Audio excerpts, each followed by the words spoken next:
All in one நண்பர்கள் அனைவருக்கும் வணக்கம். இந்த வீடியோல நம்ம ஆகஸ்ட் மாசம் திருமலையில என்னென்ன ஃபெஸ்டிவல் எந்தெந்த நாட்கள்ல நடக்குது அப்படின்ற இன்ஃபர்மேஷனை இந்த வீடியோல பார்க்கலாம்.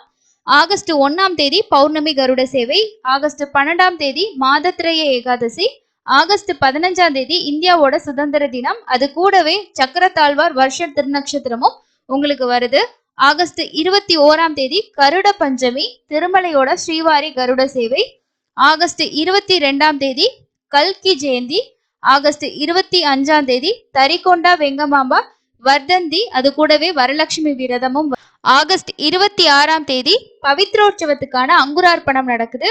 ஆகஸ்ட் 27ல இருந்து 29 வரைக்கும் 3 நாள் திருமலையில பவித்ரோற்சவ விழா நடக்குது. இது வருஷத்துக்கு ஒரு முறை தான் நடக்கும். இது எதுக்காக பண்றாங்க அப்படின்னா, திருமலையில தெரிஞ்சோ தெரியாமலோ பக்தர்களும் சரி, அதே மாதிரி அங்க இருக்கக்கூடிய அர்ச்சகர்களும் செய்யக்கூடிய தவறுகள்னால கோவிலோட புனிதம் எந்த வகையிலும் பாதிக்கப்படக்கூடாது அப்படின்றதுக்காக கோவில புனிதப்படுத்தக்கூடிய ஒரு ஃபெஸ்டிவலா இந்த பவித்ரோற்சவமானது நடக்குது.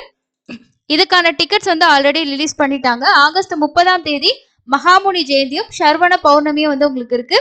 ஆகஸ்ட் 31ஆம் தேதி ஹைகிரீவ ஜெயந்தி இருக்கு. ஸோ இதுதான் ஆகஸ்ட் மாசத்துல நடக்கக்கூடிய முக்கியமான திருவிழாக்களா இருக்கு. ஸோ கண்டிப்பா இந்த தகவல் உங்களுக்கு யூஸ்ஃபுல்லா இருந்திருக்கும்னு நினைக்கிறேன். வேற எந்த அப்டேட் வந்தாலும் எல்லா அப்டேட்டும் நம்ம சேனல்ல உங்களுக்கு ரெகுலரா வீடியோஸா ஷேர் பண்ணிட்டு இருக்கோம். இன்னொரு பயனுள்ள பதிவுல சந்திக்கலாம். நன்றி.